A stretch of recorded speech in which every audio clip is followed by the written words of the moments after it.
Hello बच्चों, अस्सलाम वालेकुम वरहमतुल्लाहि वबरकातुहू। आज हम पढ़ाएंगे उर्दू ज़ुबान की दूसरी किताब की सबक नंबर 32 पढ़ाएंगे। इससे पहले हम 31 पढ़ा चुके हैं। आज हम पढ़ाएंगे 32। ध्यान दीजिए, सबक है कामों की तकसीम। चलिए हम पढ़ते हैं। बिस्मिल्लाहिर्रहमानिर्रहीम। हर शख्स को ज़िंदगी बसर करने के लिए खुराक, लिबास और मकान की ज़रूरत है, लेकिन हर एक शख्स वह सब के सब पेशे और काम नहीं सीख सकता जिनसे यह ज़रूरी चीज़ें हासिल होती है। हर आदमी को लोहार, बढ़ई, किसान, चमार, जुलाहा, दर्जी और मरान सब का पेशा इख्तियार करना दुश्वार है। इसी वास्ते हर शख्स अपनी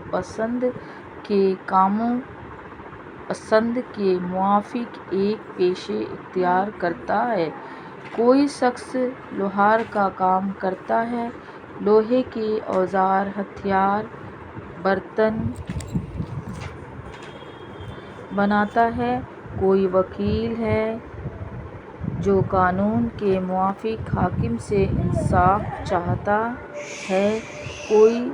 कोई तबीब है जो बीमारों को पहचानता और उनका इलाज करता है। कोई सिपाही है जो हथियार बांध कर गनीम का मुकाबला करता है।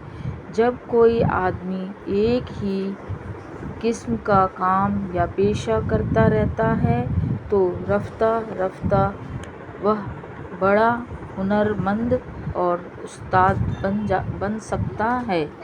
बड़ा हुनरमंद और उस्ताद बन सकता है। वह अपनी दानाई और महारत से उस काम को ज़्यादा मुफीदा बना सकता है और उसके अंजाम देने का बेहतर तरीका ईजाद कर सकता है। कामों की तकसीम से इंसानी गिरोह को बड़ा फ़ायदा पहुँचता है। यह तकसीम ना होती तो कोई पेशा और हुनर तरक्की न पाता, बल्कि हर काम नाकिस रहता और देर में होता।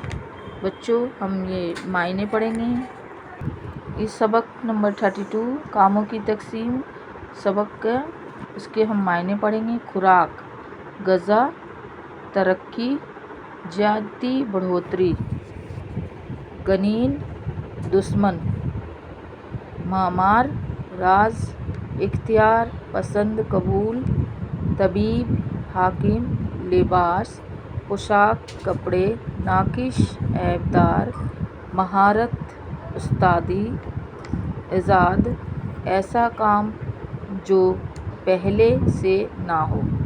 अल्लाह हाफिज़ बच्चों। ध्यान दीजिए और ध्यान से पढ़िए और प्लीज़ प्लीज़ प्लीज़ लाइक कीजिए, सब्सक्राइब कीजिए, शेयर कीजिए।